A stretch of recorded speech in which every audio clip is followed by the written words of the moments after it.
Hello students, this is Rani ma'am from Unique Classes.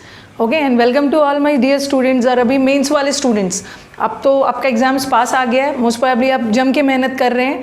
My best wishes with you people and you must be enjoying the videos as well. ठीक है, आज का again हमारा videos है that is on idioms. और आज का हमारा ईडियम्स है जो बेस्ड है that is based on feather. Feather is पंख. Okay, to show the white feather, there again a feather in one's cap, to feather one's nest, birds of feather, in fine feather and ruffle one's feathers. feather पे based है.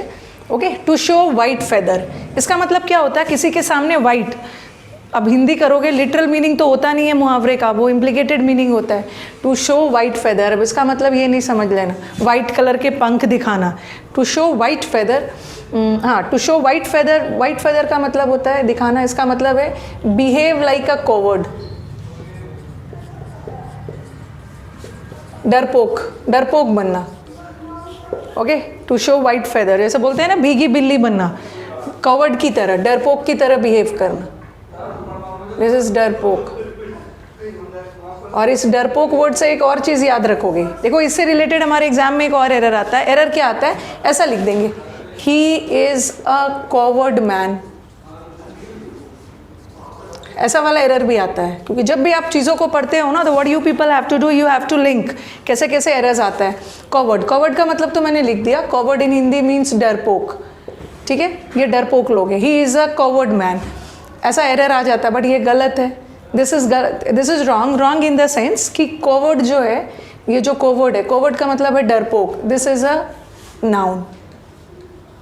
और एक हमारा word आता है cowardly. Students ने अपने दिमाग में बैठाया हुआ है what is cowardly. Cowardly LY लगा है और जनरली द LY वाला वर्ड्स आर एडवर्ब. बच्चों के दिमाग में है कि जितने भी LY वाले वर्ड्स एडवर्ब होते हैं 80% केसेस में LY वाले वर्ड्स होते भी है एडवर्ब, जैसे स्लोली, क्विकली, स्विफ्टली, ये सारे एडवर्ब्स ही है. तो आप LY देखोगे, इसे एडवर्ब समझ लोगे. बट ये ये LY है, इसे एडवर्ब समझ लोगे, और ये एडवर्ब है भी. जनरली LY वाले वर्ड्स एडवर्ब होते हैं, बट कुछ ऐसे LY वाले वर्ड्स होते हैं जो LY लगने के बावजूद भी वो एडवर्ब ना हो के this is an adjective. Cowardly is an adjective. आपको लगेगा दे विल सीम कि ये एडवर्ब है, but they act as an adjective. Adjective की तरह यूज़ करो. जैसे आप वर्ड यूज़ कर सकते हो माइजरली. अगर कोई पूछे कि माइजर और माइजरली में क्या डिफरेंस है, माइजर दोनों कंजूस के सेंस में, but miser is a noun and miserly LY लगने के बावजूद भी acting as an adjective. Okay, तो यहाँ पे थोड़ा सा टॉपिक से हट रही हूँ मैं, क्योंकि इससे रिलेटेड भी एरर्स आता है. तो कॉवर्ड और कॉवर्डली में क्या डिफरेंस है? Cowardly acting as an adjective. Okay, no doubt LY लगा है, they seem to be adverb but they act as an adjective. He is a coward man, ये गलत है, क्योंकि मैन क्या है? What is man? Man is noun. कैसा man? डरपोक मैन. और कॉवर्ड भी तो नाउन है, और एक नाउन की विशेषता दूसरा नाउन तो बताएगा नहीं. नाउन को डिस्क्राइब करने वाले वर्ड्स क्या होते हैं? एडजेक्टिव होते हैं. तो आप इस सेंटेंस को ऐसे भी सुधार सकते हो, he is a cowardly man, cowardly person, man कुछ भी ऐसे भी सुधार सकते हो, क्योंकि मैन हमारा नाउन हो गया. कैसा? Cowardly, this becomes an adjective. ऐसे भी सुधार सकते हो, या इधर नाउन को नाउन रखना है तो मैन हटा दो, ऐसा भी कर लो, ही इज़ अ कॉवर्ड, ऐसा भी कर सकते हो, क्योंकि कॉवर्ड अपने आप में नाउन है. ओके, पर्सन एंड मैन लगाने की ज़रूरत नहीं है. ओके, चलो. To show the white feather, to show the white feather, white feather मतलब कायरतापूर्वक, कायर की तरह बिहेव करना, कायरता दिखाना. To show the white feather means behave like a coward. ऐसे इस पर एक सेंटेंस बना लो आप.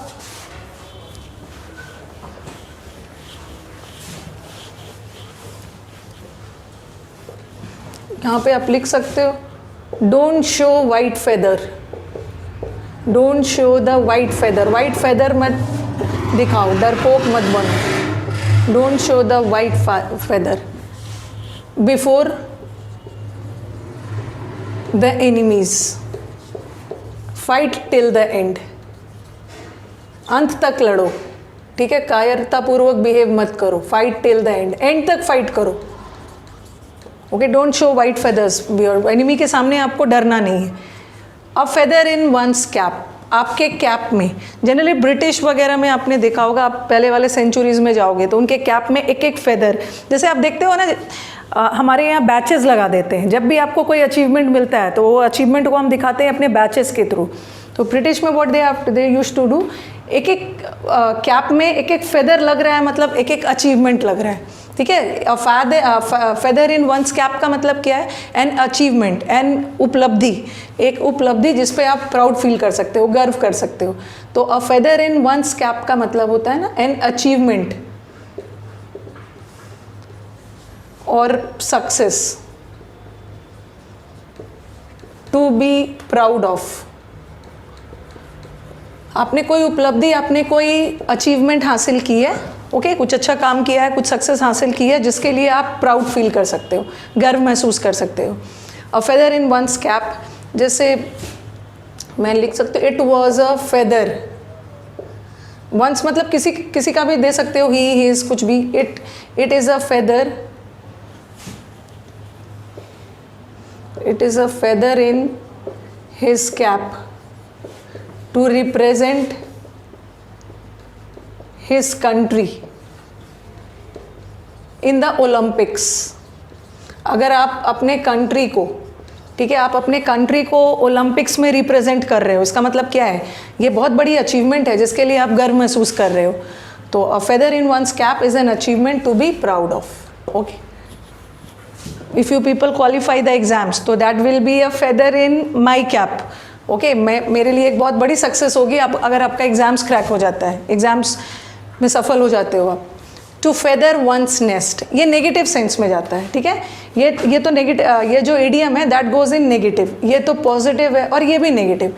टू फेदर वंस नेस्ट, अपने नेस्ट को फेदर करना, इसका मतलब क्या होता है, बहुत स्वार्थी होना। टू एक्ट सेल्फिशली, सेल्फिशली मतलब अपने पावर और पोजीशन को यूज़ करना फॉर फाइनेंशियल गेन्स, आर्थिक प्रॉफिट मतलब प्रॉफिट के लिए, ठीक है, फाइनेंशियल गेन के लिए, फाइनेंशियल प्रॉफिट के लिए अपने पावर और पोजीशन को यूज़ करना, मौके का फ़ायदा उठाना। तो इसका मतलब होता है टू यूज़ योर पावर, अपनी status power, to use your power और पोजीशन फॉर फाइनेंशियल गेन्स, अपने स्वार्थ के लिए, अपने सेल्फिश मोटिव्स के लिए किसी चीज़ का यूज़ करना। To use power and position for financial gains, या आप बोल सकते हो टू एक्ट सेल्फिशली, बहुत स्वार्थी होना अपने फ़ायदे के लिए, ठीक है, मौके का फ़ायदा उठाना। इसका एक एग्जाम्पल यहाँ पे लिख देती हूँ। जैसे उसने कंपनी के फंड को, जो चैरिटी के लिए फंड आया था, उसको यूज़ कर लिया अपने फेदर को नेस्ट करने के लिए। जैसे he used to feather his nest by using the money that was raised for charity, that was raised by charity, charity के लिए जो पैसे आए थे उसको उसने यूज़ किया, किस लिए, अपने फेदर, अपने नेस्ट को फेदर करने के लिए, अब फाइनेंशियल गेन के लिए, ठीक है, अपने स्वार्थ के लिए। जो कंपनी, जो चैरिटी के थ्रू फंड आया था, चैरिटी के थ्रू जो पैसा आया था, उसने उसे यूज़ कर लिया अपने स्वार्थ के लिए, फाइनेंशियल गेन के लिए, ओके। चलो अभी मैं थोड़ा सा बोर्ड को रब करती हूँ। बहुत सारे स्टूडेंट्स का कंप्लेन रहता है कि मैम आप टाइम नहीं देते हो स्क्रीनशॉट लेने के लिए, ठीक है, अभी और भी हमें करना है, बस मैं बोर्ड को क्लियर कर रही हूँ। आप स्क्रीनशॉट ले सकते हो, अभी हमारा 3 और बचा हुआ है, ठीक है। टू शो वाइट फेदर हो गया, फेदर इन वंस कैप, और टू फेदर वंस नेस्ट, इसका मैंने एग्जाम्पल यहाँ पे लिखा है। इसका मतलब है अपने स्वार्थ के लिए पावर, सत्ता का यूज़ करना, ओके। आप स्क्रीनशॉट ले सकते हो, बाकी का 4, 5, 6 में समझाती हूँ। नेक्स्ट वाला आ जाओ।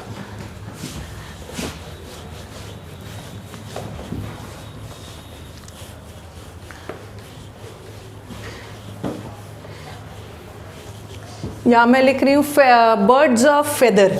बर्ड्स ऑफ फेदर का मतलब क्या होता है, कुछ बर्ड्स ऑफ फेदर उन लोगों को बोलते हैं ना, 2 लोग जो आपस में बिल्कुल एक जैसे हैं। एक जैसे क्या चीज़ में, एक जैसे कैरेक्टर में, अपीयरेंस में नहीं, उनका कैरेक्टर, उनका एक्टिविटीज़ बिल्कुल एक जैसा है, ठीक है, उनका opinion, 2 persons who are similar, ठीक है। चलो बर्ड्स ऑफ सेम फेदर ऊपर लिख रही हूँ, ईजी हो जाएगा। That is birds of same feather, same feather का बर्ड है, दोनों बर्ड है, 2 बर्ड है और दोनों का फेदर एक जैसा है, मतलब उनके हाव भाव बिल्कुल एक जैसे हैं। बर्ड्स ऑफ सेम फेदर, इसका क्या होगा, 2 persons, 2 persons who are very similar, 2 persons who are very similar to each other in behavior हो सकता है, उनका बिहेवियर, उनका कंडक्ट, उनका ओपिनियन भी एक जैसा हो सकता है, और ऐसे लोगों के बीच में बहुत अच्छी तालमेल होती है। जैसे बोथ द फ्रेंड्स, इसका मैं एग्जांपल दे रही हूँ, both the friends are birds of same feather and they go along well, then they go along with well, go along with, इसको मैंने जानबूझ कर यूज़ किया क्योंकि मुझे एक और फ्रेज बताना। go along with का मतलब होता है अच्छी तालमेल होना, दोनों के बीच में अच्छी फ्रेंडशिप है, because why, they are birds of same feather, दोनों के हाव भाव, they are very similar in behaviour, in views, opinions, ठीक है। इन फाइन फेदर, ऊपर लिख दे रही हूँ, इन फाइन फेदर, फाइन फेदर किसे बोलते हैं, a person who is very well dressed, बहुत अच्छे तरह से तैयार है। जैसे बर्ड्स को देखोगे ना, जैसे कुछ बर्ड्स के फेदर्स बहुत फाइन होते हैं। बर्ड्स का ड्रेस क्या है, बर्ड्स का ड्रेस उसका फेदर ही है, तो कुछ बर्ड्स के फेदर्स बहुत फाइन होते हैं, means they are very well dressed, ठीक है, वेरी वेल ड्रेस्ड। इसका लिख सकते हो, he was in fine feather at the party, party में वो बहुत अच्छे से ड्रेस था।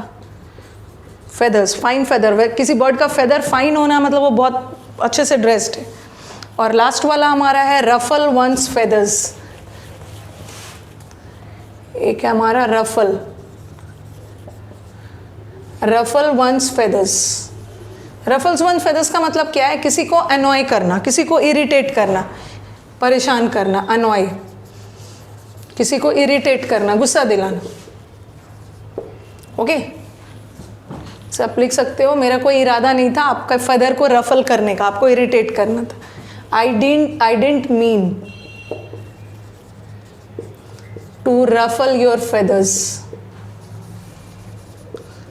जो फेदर्स वाला इडियम है that is very important, okay, इसको याद रखना। एक तो टू शो वाइट फेदर आता है, वाइट फेदर मतलब वही कवर्ड होना, डरपोक बनना। एक टू फेदर योर नेस्ट, ये भी आता है। और अभी हमने किया birds of the same feather, same opinion. Fine feather, अच्छी तरह से तैयार होना, ड्रेस्ड होना। रफल करना, फेदर को रफल करना मतलब किसी को इरिटेट करना, ठीक है। तो आज तो हमने फेदर वाला सारा इडियम्स पूरा कवर किया। आपको और जो जो टॉपिक्स पढ़ना है तो आप अपने कमेंट बॉक्स में कमेंट्स के थ्रू आप लिख सकते हो। और बहुत सारे स्टूडेंट्स हैं, मैम PQRS, एक बार भी PQRS लिखोगे ना तो मैं समझ जाऊंगी, 20 बार लिखने की ज़रूरत नहीं। और PQRS के काफ़ी वीडियोस भी मैंने डाले हैं। क्लोज टेस्ट एक बार प्लेलिस्ट में जाके चेक तो करो, जो चीज़ें मैंने ऑलरेडी पढ़ा दिया है उसकी भी डिमांड आ रही है। PQRS है, बट ठीक है, PQRS का कोई एंड नहीं है। तो आगे हम PQRS, sentence arrangement, same thing, and cloze test and all will be doing, ठीक है। वीडियोस पसंद आ रहे हैं तो डू मोटिवेट योर टीचर। आपका motivation is my energy, okay. चलो अब मिलते हैं नेक्स्ट सेशन में with some new interesting topics and all. Thank you.